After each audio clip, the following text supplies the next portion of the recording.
This isn't going to be the same as my usual videos. I'm not going to be talking about my health in this. I wondered about doing this. I must admit my videos recently seem to be all doom and gloom, but I mean that's basically because I've been trying to record what's going on in my life, and although there have been good things, as everyone who's been following my video blog knows, things haven't been so good. And I really wanted to talk this morning about dealing with grief. It's been over 4 months since we lost David, and the process of grieving has, to say the least, not been easy. From that very moment when I first heard that David died, there have been many stages to it that I and my family have had to work through. On that September day, it was just a normal day like any other. I was on the computer, as I often am, and I heard the knock at the door, very soft knock at the door, and went quite innocently to open it, and there was this young policeman, not much older than David, I wouldn't have thought, possibly about the same sort of age, and he said, "Mr. Winter, do you have a son? Can I come in and talk to you?" And then he told me to sit down, and then he said that we believe we found your son in an alleyway. He has had a fall, and unfortunately he's dead.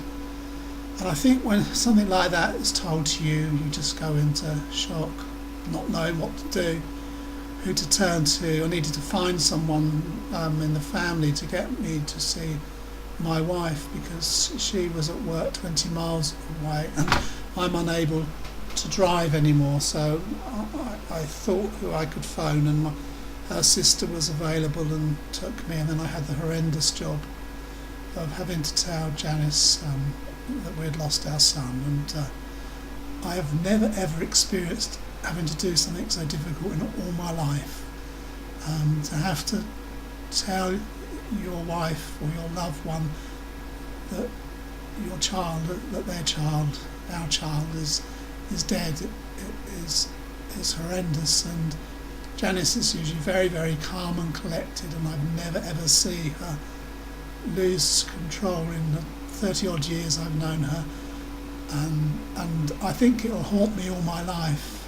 And then there was the prospect of having to do the same with my second to oldest son, because he lived 200 miles away in Wales, and I couldn't risk him having a phone call from one of David's friends, because I knew that the police were interviewing them, so I had to tell him over the phone, which was horrendous. But as it turned out, it was just as well I did, because on his way home he was getting texts from people asking him questions.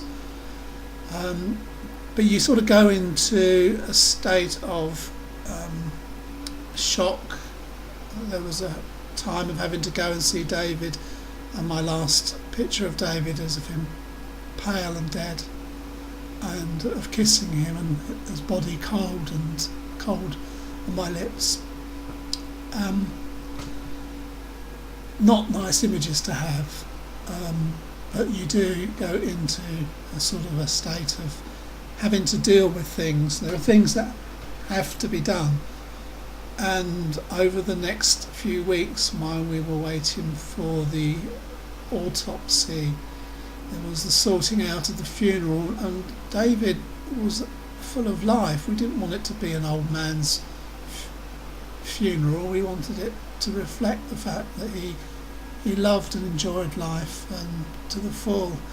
So there was a going through the pictures. I wanted to do a video display with one of his songs, which I put here on my blog, to be played at the funeral, to reflect what David did and something of his life. And strangely enough, it wasn't too difficult. I was even able at the funeral to stand up and give quite a long tributes to David.